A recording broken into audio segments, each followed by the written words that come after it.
Grant's also a bit of a drunk. He's a failed real estate agent. I mean, he's just not a guy you would think that guy's going to be successful. Like, that's not the high school yearbook guy, but he's the one who's like unconditional surrender Grant, like the guy Lincoln finally found that would not hesitate to strike and to push and to chase, pursue Lee or the other Confederate generals, which I'm like, don't get me started on McClellan. He had a great mustache, but that's all I can say. Welcome to Classical Etc. You're in the studio with Memoria Press. Maybe we should have just had a monarchy.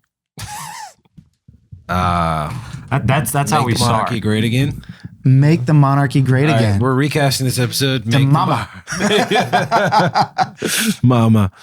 Hello, and welcome to another episode of Classical Etc. I'm Jessica Aboud, and I am here with Paul Schaefer, Mr. Mitchell Hawley, returning guest, headmaster at Memoria Academy. Glad to have you back, Mitchell. It's great to be here. And new guest, Mr. Dustin Warren. Welcome, Thank you, Dustin. Dustin teaches high school here at our HLS campus in Louisville. You specialize in history of all kinds. Yeah. Just start out with medieval, and then every year they just said, "Here's more." Yeah, Here's pretty more. much, Here's yeah. more. And you are a favorite around campus, and we give you all of our history questions, and you are an expert at answering those. No pressure. Okay. I'm gonna get fact checked so hard, probably by someone, but that'll be all right. That's perfect. As long as you're right. That's the pressure. Yeah. Well, Dustin, we typically start episodes with answering what we're reading. I'll let you go last so you can think on it. Okay. Appreciate Paul, that. you're used to this. You go first. So I'm going to give maybe some book reports. Okay. So somebody recently commented on a recent episode. They want to know if I'd finished Our Man in Havana by Graham Greene, because they said that I said I had started reading it and they picked it up, and it is hysterical. It really is. It's really funny. I did finish it. And actually, when I got to the end, I was actually surprised by, I think, some of Graham Greene's commentary. Like, I thought it was just kind of a fun MI5 thriller kind of thing. Oh, yeah. Because the whole premise is a guy, like MI5 goes to a guy in Havana and says, "Hey, would you be our man in Havana?" And he was like, he wants the money, but he doesn't want to do it. So he's like, sure. And he starts sending false reports, and those reports start becoming true. And they're just floored at how he would figure all this stuff out. And it's just hysterical. But I think at the end, Graham Greene actually does make clear that he's making social commentary of what was going on at the time that he wrote it in, I think, the 60s. So it was fascinating. And it's hysterical. It's worth a read, especially if you're a Graham Greene fan like I am, and all our listeners know that. And then I also said I was going to be reading Truck, A Love Story. Oh, yeah. I think I mentioned that on the podcast because Mitch recommended it. I think I got through the first chapter. I have since put it down.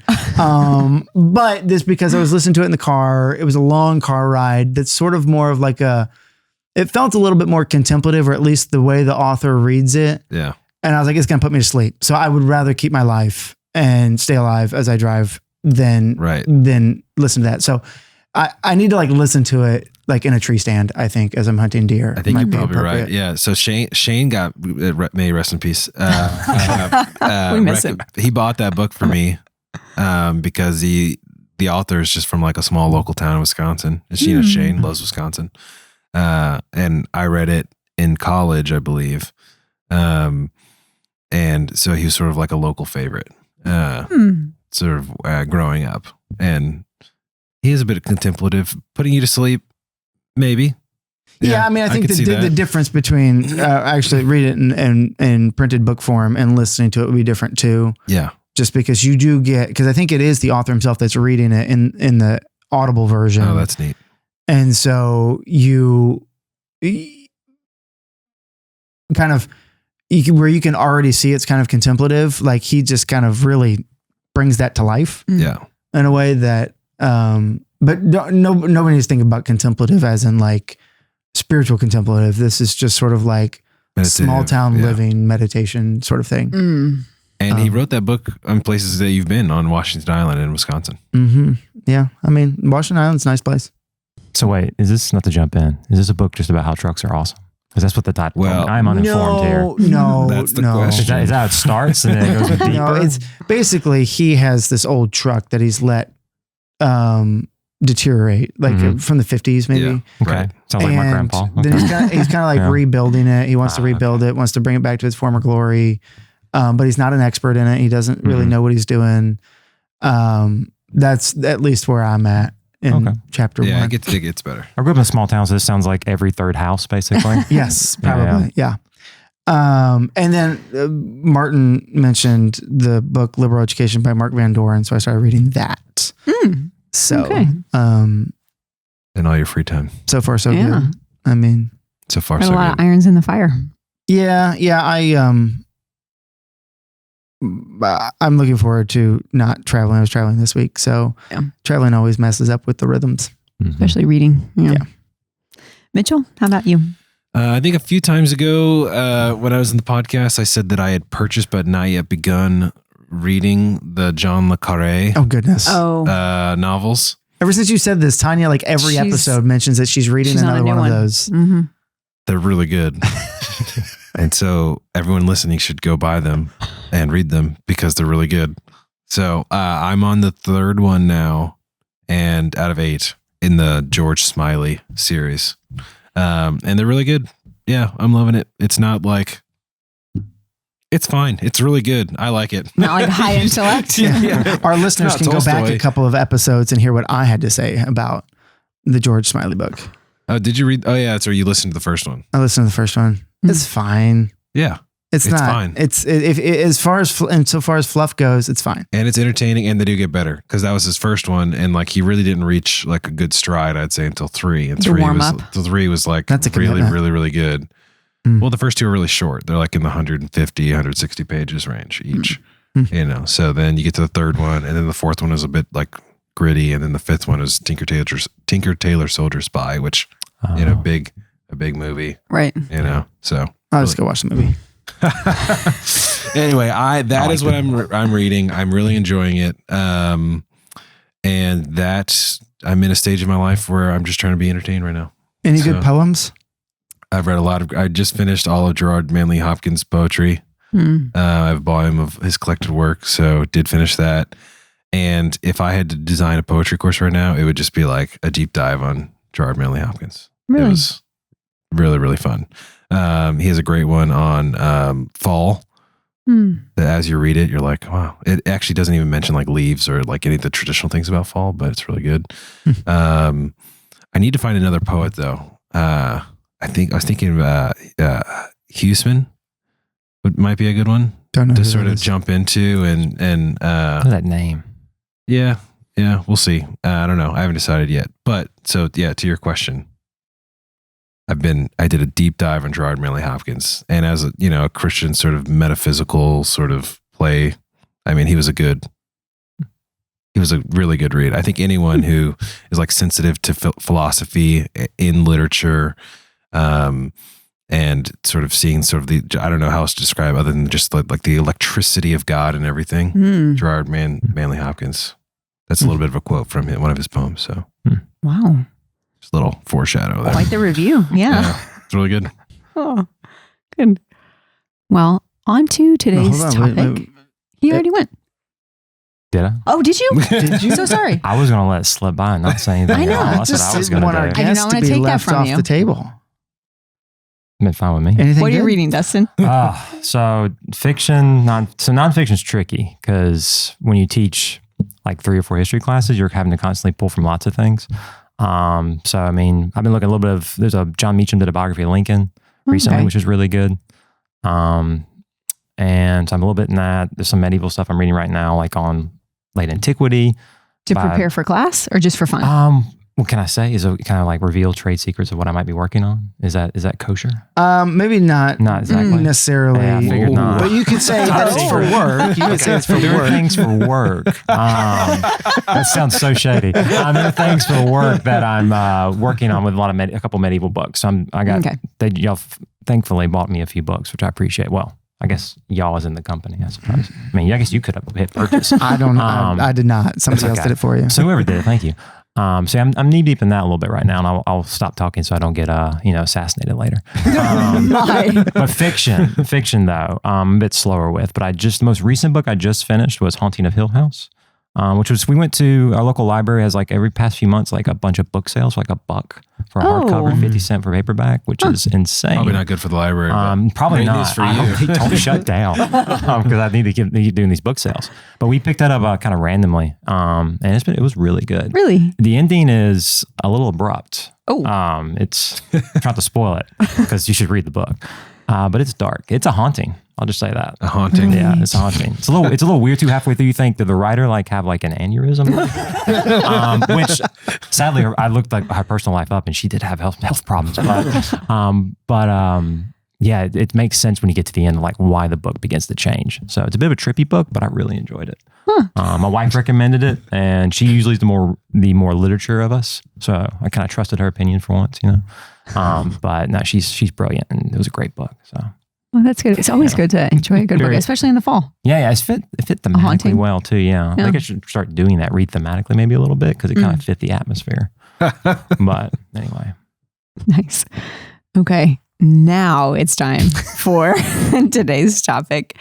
We are recording this at the end of October 2024, which means we're in an election year very close to what will be a historical moment.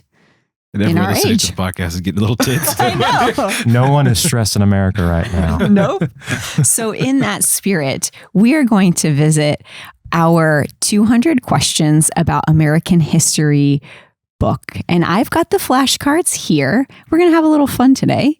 We're going to do a pop quiz on American history using a handful of the flashcards from our 200 questions set. And I think the way we're going to do it is I'm just going to call out a question and anybody can answer. I could keep score if you want me to. But I would rather not. I mean, we brought in a history we've teacher got a for history this. buff. I'm going to go History teacher. last. I feel like I should go last. I should let y'all, an honor. Give it a shot. Yeah. If there's like an awkward silence, just know we don't know. And like, you should. Okay. so I'll give it a give few us a seconds. second, and Yeah, then- that's fine. Yeah. I talk all the time about history, so I feel like it'd be great if I heard someone else, though. Okay. When someone yesterday asked if I would come on the podcast today, and they said we talk about history, I immediately got nervous because I was like, well, my history education kind of stopped like in the Renaissance.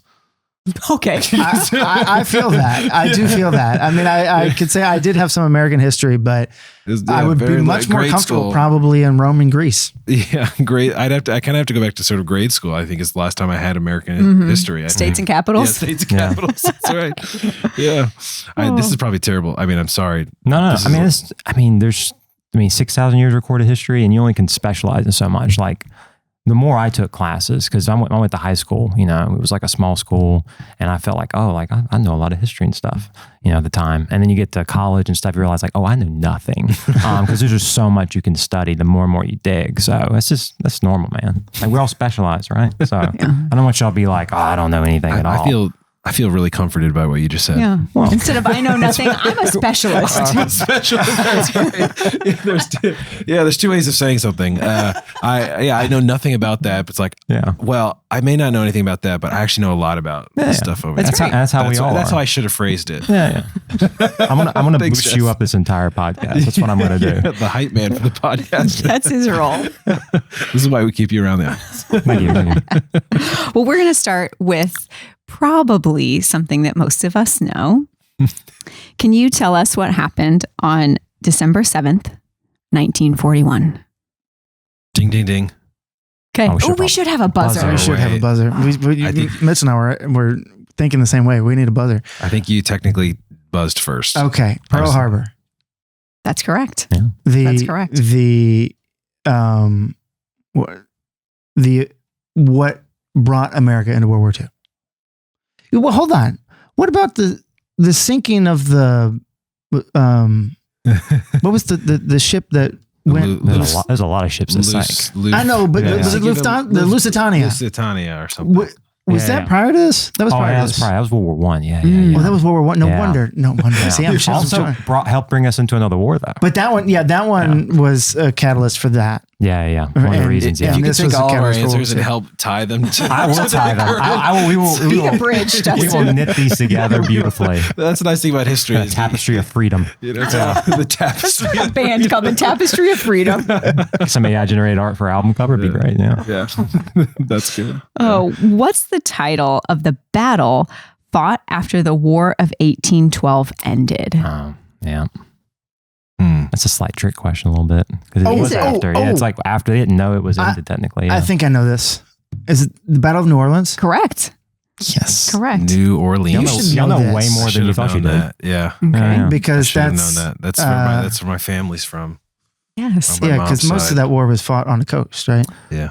A lot of it, yeah, until time went on, it got a bit deeper. Yeah, well, it's just tricky because you have like there's British, and then the British bring in the Canadians. We try to invade Canada, does not go well. We have an 0-2 record, I think. 0-2 record. We tried to invade. One of our first operations in the Revolutionary War is let's invade Canada. Yes, because yeah, we they thought did it would go take there, it out. yeah. It did not go well, and then we tried again. And This is back whenever they were just straight up French. yeah, They were just well. I mean, the I see. Canadians they really have a great kill death count ratio. Like World War II, like this is some of the highest effective units. So I don't know what is it with Canada. Well, but you know, what's They are fascinating terrifying. about this Sorry, is this is like a little obscure Which all things. are you find Canadian out, yeah. listeners. this is interesting because listeners out there. when I lived You up guys in are deadly. Canada, Respect to Canada. I went to the war. They have a war museum up Mm-hmm. in Ottawa, I think, and I was sitting here going, "What does Canada have to say about a war museum?" Like, right?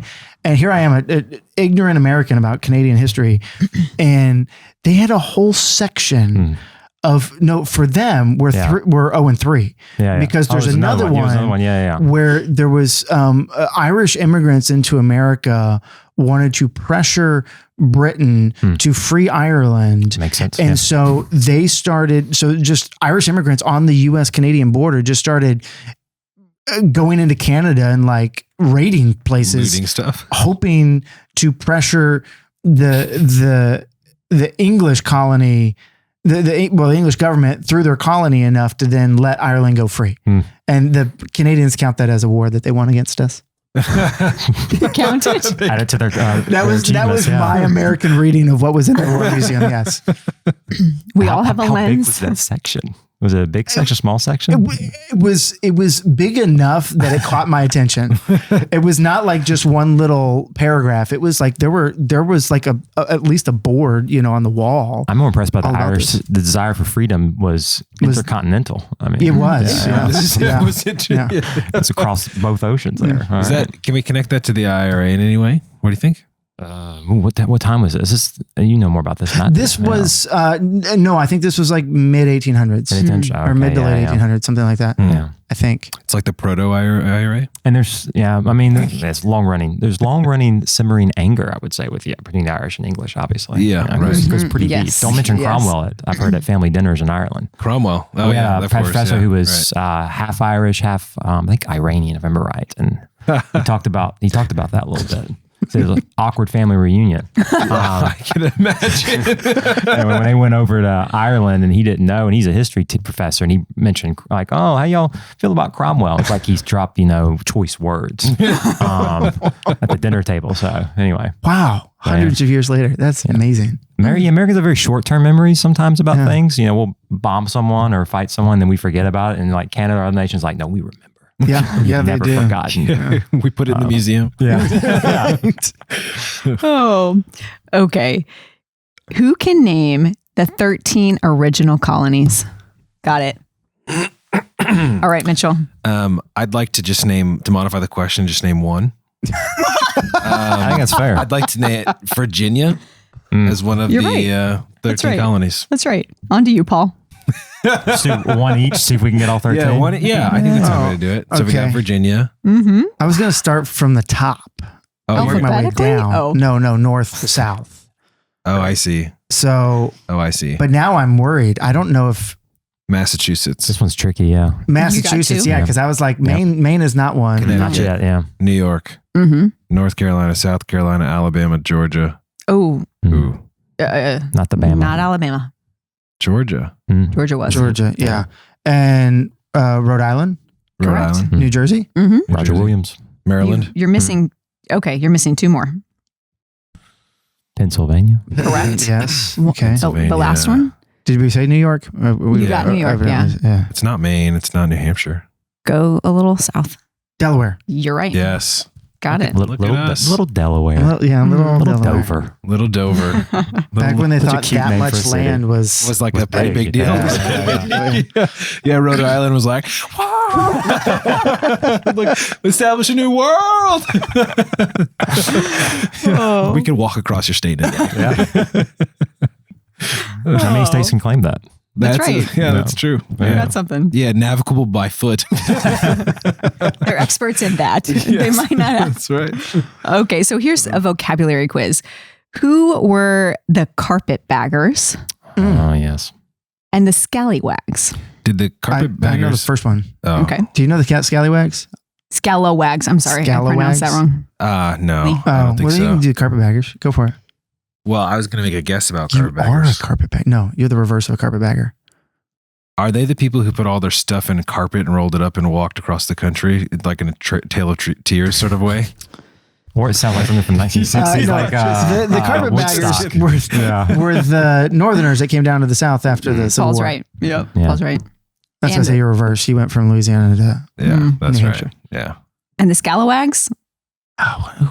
Those are either, I mean, sometimes it was used maybe to describe like those who would just support the Yankee regimes, but also like something about they would be willing to do anything if they got money or food or That's right. bribes, etc. Yeah, That's yeah. right. Oh, always people thought with he no called- backbone. There's a always lot thought of he called anger in the pirates South. The scallywags. I feel like we could- Just men with no scallywag. honor. Yeah, I yeah. feel like we yeah. could bring Scallywag back. Mm-hmm. Yeah, I Wanna thought it was apply like to a anybody in derogatory particular? term that applied to pirates. Wait, It's kind of a fun word. is that what you just read there, Jess? Yeah. Scallywag, the official definition. Ooh, this is a little dicey here. Yeah. Men who are willing to vote for anyone who paid them. Oh, wow. He got the general Got the general gist, Yeah. but this Yeah. is specifically voting, which Yeah. tricky. You get out of here with that. Okay. I have OCD, so I'm straightening up. That's good. Yeah, it adds to the For our listeners presentation. who can't see what I'm doing, I was straightening up a pile of flashcards. My chaos. This one's for you, Mitchell. This should be an easy point. Goodness gracious. Who wrote the Star Spangled Banner while being held captive on a British ship? Francis Scott Keys. You're right. I don't know if I remembered he was captive at the time. you know how I remember this? I don't. Yeah, I don't There know is an that. Adventures in Odyssey historical episode about that, like in the Really? Imagination Station. Loved it, and that's I've never forgotten. I have a mental image of this. Like that's how I remember this. I wonder if it's from that or I create. I don't know now. Huh, I yeah. am questioning myself. Yeah, Anyway. you should go back and listen to the Adventures in Odyssey episode and see Yeah. if it all comes back If to you. it all comes Yeah. back to you. Yeah, I didn't know he was captive, but I don't know. Yeah, because he Yeah. was on the British ship watching I knew that. I just Watching didn't it. know he was. That's okay. right. the banner still waving. Like that was like Mhm. a moment of Yeah. hope for him that they just didn't give up. Wow.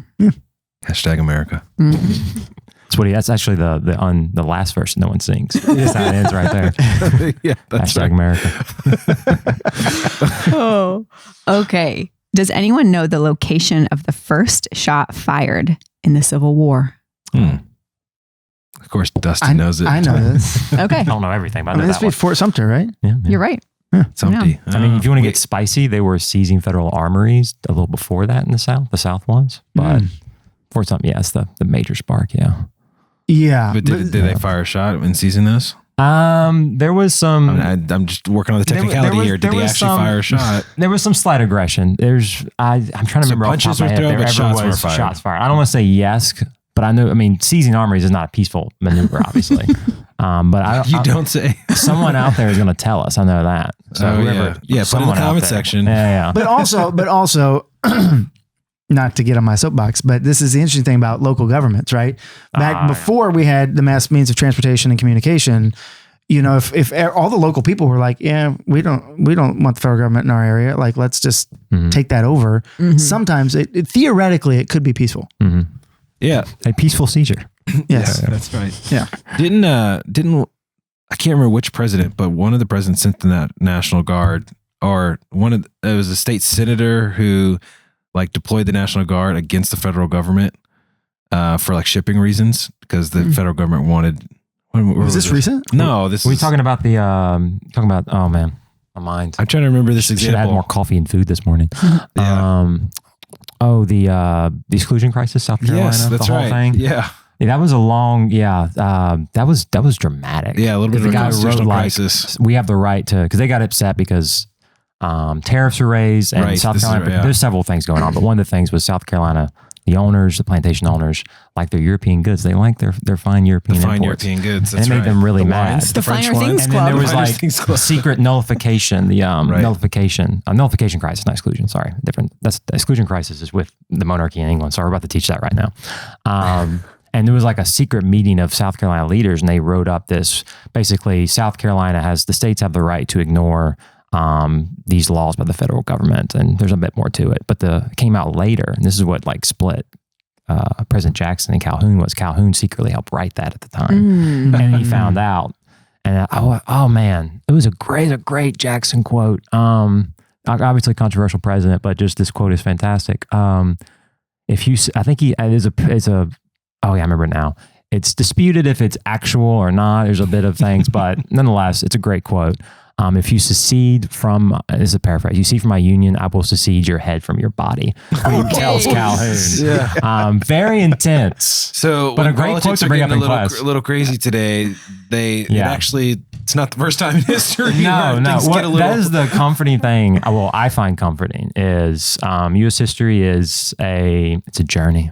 To sound like a content creator. It starts in a bit of chaos, right, with the revolution and the disagreements, and then the Constitutional Convention's a bit chaotic. There's differing views of how we're going to do this proposed, and they compromise and come up with something they feel will work for the people that they were at the time and their ideas and competing ideas and all that. But then 1790s, some of them were like, we're not going to have political parties. We're all going to get along. Republics are going to be peaceful. We're going to move past this. And then the first decade, they're almost killing each other over French Revolution and other issues. So yeah, if they can get goods from there was like for cheap. The Democratic Republicans and Federalists, like peoples who ran hotels or inns, like wouldn't serve or let them stay. So the first decade was tense. And then there's the era of good feelings, 1810s. There's only one real party, really, Democratic Republicans, and they think we've moved past. And then 1820s and slavery, and well, you know what happens after that, Civil War and everything. So it's been up and down over the decades and centuries. So there's periods where things are calm, and there's periods where we want to strangle each other. Mm-hmm. It's not. It sounds about right. It's disturbingly normal. It's disturbingly normal, though, in a way. Yeah, for America. Of course, it changes based on the time period, obviously, too. It's complicated, but yeah, Americans have not always got along, and we may not always and we may not always be good, but goodness is always possible. I read that recently. I liked it. I didn't come up with that. I was a little American history book. I read that. I was like, oh, that's good. Wow, that just turned into a sermon. Yeah, it did. Peace be with you. Go with God. That's good. Oh, what happened at the Appomattox Courthouse? Oh, I feel like maybe I had won that. So that's where the Confederates gave up. General Lee. who specifically? Okay. General Lee gave General Lee. up. He gave up. He said, let's stop this thing. Unconditional surrender grant. Unconditional. Yeah. Anything to add, filling Paul? in the details there. I see something that I you feel want like to that add. covered. No, I'm kidding. Go ahead, I Paul. just expected Mitchell to be using choice words. Yeah, that's all.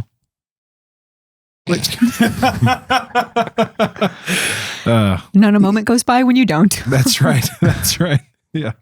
Yeah. Oh, I have this vision in my head of that moment, and Yeah. I don't know. Maybe this is is it in the book Killer Angels?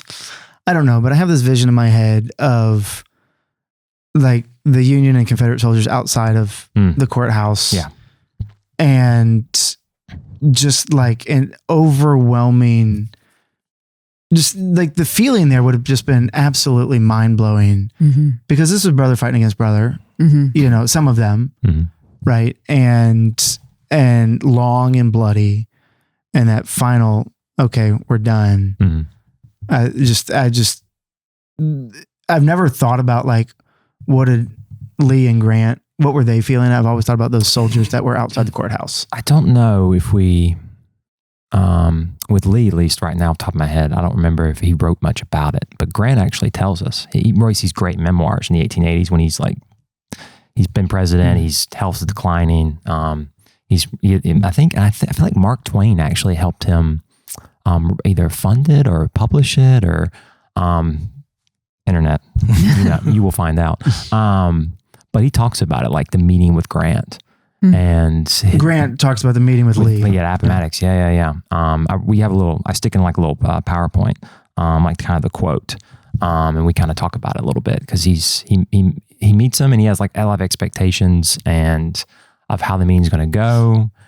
And it's just not what he expected. I almost don't want to talk about it. It's really interesting to read about. I almost don't want to spoil it. I just want to kind of tease it. Take a look. Wait. I think I do. Is this where Grant, and I know you don't want to spoil it, but if I remember correctly, isn't Grant like he really looked up to Lee because he was such a good general strategically, and so he was kind of hoping for mutual respect, but he didn't quite get that from Lee.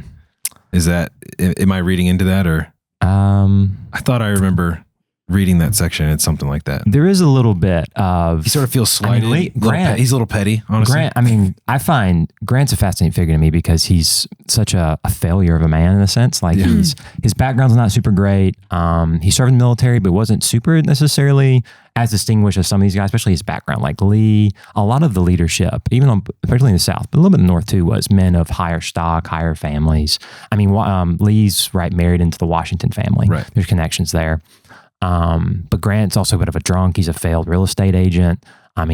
He's just not a guy you would think that guy's going to be successful. Like that's not the high school yearbook guy, but you're right. He's the one who's like unconditional surrender Grant, like the guy Lincoln finally found that would not hesitate to strike and to push and to chase, pursue Lee or the other Confederate generals, which I'm like, don't get me started on McClellan. He had a great mustache, but that's all I can say. But there is a little bit of that there. Yeah. That Grant and Lee, because Lee always saw himself as this very stately man. Right. He was of a certain time and certain class. There's a little bit of that there. Yeah.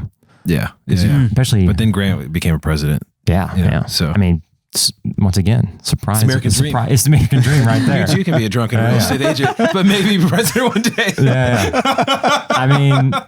He had his own odyssey. His own odyssey. It's a journey. It's a journey. I am so sorry. Yeah. Full circle though. Right? Yeah. That's right. Anyway. My goodness. Should we do one or two more? Yeah, let's do it. Okay. What was the Nullification Act? Isn't that what he just brought up with where you brought up about South Carolina and the yes. Oh, really? That's exactly the shipping thing. That's funny. I didn't know what it was called, but Okay. Well, we you foresaw it. Well, yeah, because you corrected yourself on it, not exclusion. Yes, nullification. We're about to start the Stuart Civil War. It's going to get nasty. So, yeah. And for the record, I would have had no idea what that was if he hadn't just said it 5 minutes ago. Absolutely no idea. yeah, I don't even know that I knew what the only reason I remembered is because I was just listening to someone recently talk about politics, and he was sort of putting it in context of what you just did about the tumultuous background of American politics. And we have with short memories in America, we're like, well, things are really tense, and like, well, actually, we had a whole state that was like trying to like go to war against the the federal government for things, like French wine and like nice tapestries. And first state that seceded from the Union too was South Carolina. Oh yeah. Yeah, troublemakers, right? Troublemakers down there. Starting 1820. Yeah. Starting 1820 and 30, yeah. Yeah, still, no, they're not swings. No, it's North Carolina. Yeah, a bit purple, yeah. Can someone tell me what the Missouri Compromise did? The Missouri Compromise it's fascinating. Missouri just sort of determined that they thought that they were the greatest state. And then they were like, you know what? We're actually just okay. And it was sort of a compromise because they thought that they were going to be awesome. And then everyone was like, well, hey, really, California is awesome. This is like the middle school answer where they have no idea. This is confidence is high. Yes, that's right. The accuracy. I was like, yeah. This is why they call themselves Mizzou.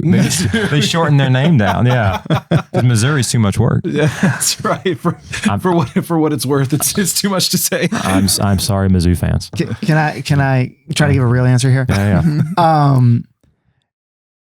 I'm trying to remember the details, but basically it was the argument was over whether we were going to allow Missouri in as a state with or without slavery. Mm-hmm. And I think we decided we were going to let them in with slavery, but say no more states over a certain latitude could be brought in with slavery? That's correct. Yeah. And there's one more thing Setting you're us missing. up for a perfect north versus south thing, right? Yes. Like, Yeah. I mean, otherwise it just wouldn't have been Right. clear. Huh.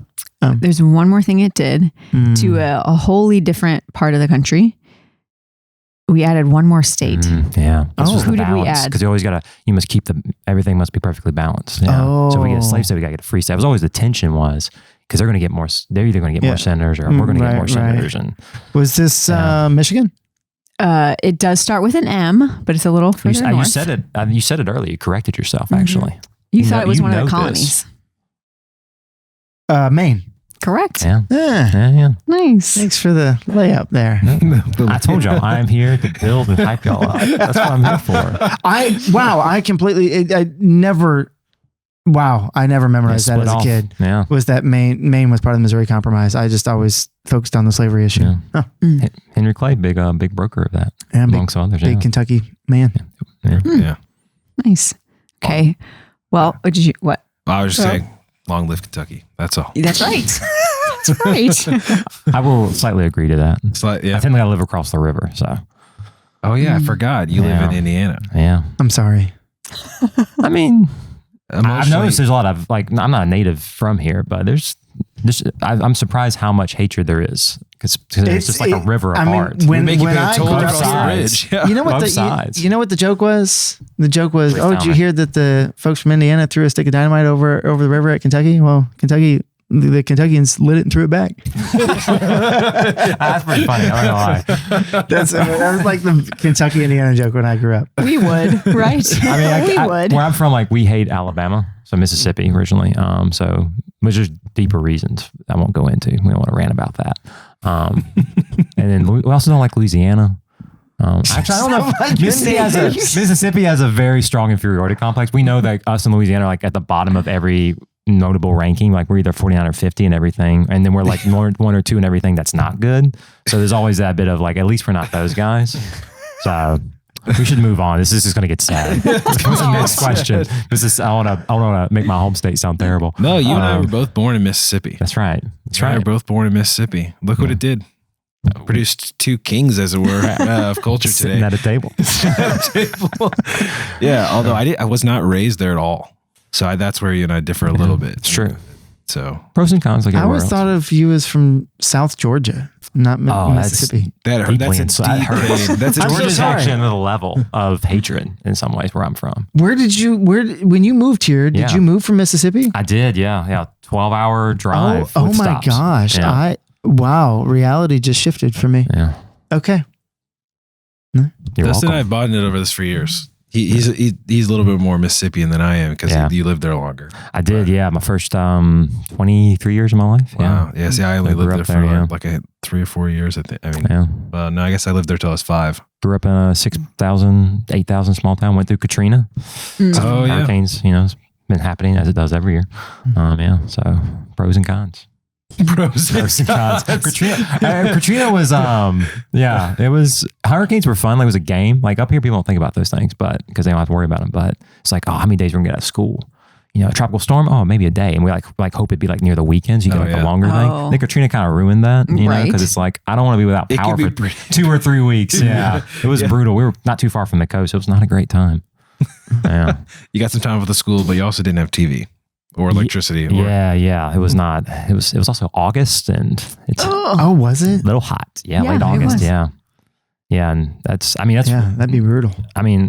one of the reasons I won't move back is nothing else is the weather. I am that petty. It is brutal back You there. just prefer the tornadoes here? I took my Morgan and my wife first time to go down. It was June, and we walked outside, and humidity is so strong. It's your car gets bathed, almost water, the amount of water. She was blown away. She's we're never moving here. I agree. No I argument. already made up my mind. Yeah. Here's our last question. Tell me what happened at Bacon's Rebellion. I don't think There's so Dustin many has great had answers. a chance. You can drop right now. Sorry, Yeah, I think Mitchell and I have been monopolizing this. I think, Dustin, you should take this one. Yeah. So, I mean, we both know. Yeah, but we'd like you. Yeah. Well, there's several Bacon's Rebellion. You could look at Sir Francis. No, I'll stop. Sir Francis there is a Bacon. great story about Sir Francis Bacon and his experiments with frozen chicken, but I'll let you.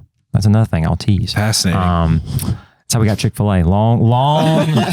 That's a long proto domino. Chick-fil-A. It's the long moral arc of the universe. No. So Virginia. I'm going to give the TLDR kind of version, very short version of this. But Virginia brought a lot of indentured servants in. Another thing for Virginia is kind of tidewater. They wanted to really recreate in Virginia the English gentry life. So hence a lot of cities named after really fancy people. I mean, it's Virginia named after Elizabeth too, the Virgin Queen. How they designed their cities. I mean, a lot of the parts of the Constitution that are more of we don't trust mass democracy, like Senate's usually being indirect election through state legislature, stuff like that. Electoral college was very pushed by like Virginians, like Madison, for instance. Well, maybe not Southern Madison with all that, but example of them. So there's a lot of English gentry, and they brought a lot of cheap labor with indentured servants. Basically, we'll help you get over here and you'll work for us for a time, and then you can figure out your life and land and all that. Long story with that, of course. And as there were Indian raids, because the English and Indians didn't always get along, another separate story, long one, there began to be some Indian raids, some issues with taxes, income as well, and the frontiersmen felt that they weren't being properly defended. So some angry farmers, basically, frontiers farmers got together, went after the capital, and for a brief time was basically controlling the state until they got put down.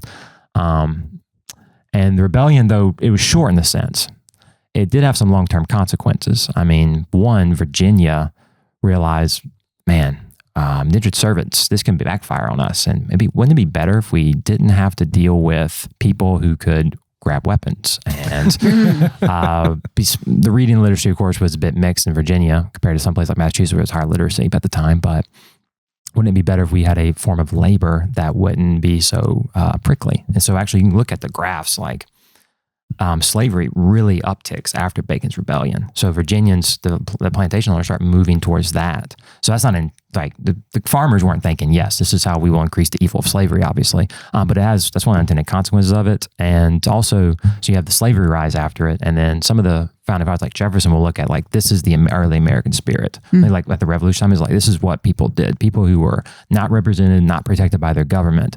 This is not something we're doing ad hoc and just making up right now in 76. This is something that's in our blood and has been a long running issue. So When try was to kind this? of prior justify. Late 1600s, roughly. Okay. Yeah, so a Okay. while before. But some of the fathers like Jefferson really push like this is kind of the first seeds, you will, first sproutings of rebellion, independence, and the American spirit. So this the two things at least of some long-term consequences of it. You didn't ask that, but I gave it. And this is why my students all love my class. I start a sentence and I don't know where it's always going to stop. So. That's why. It's like on like those assessments that be like list all the important events and all the relevant facts about it. Yeah.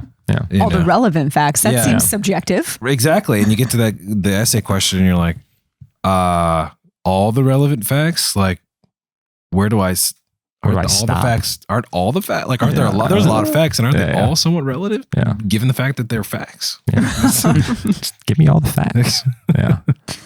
Oh, well, thank you for coming on, Oh, no Dustin problem.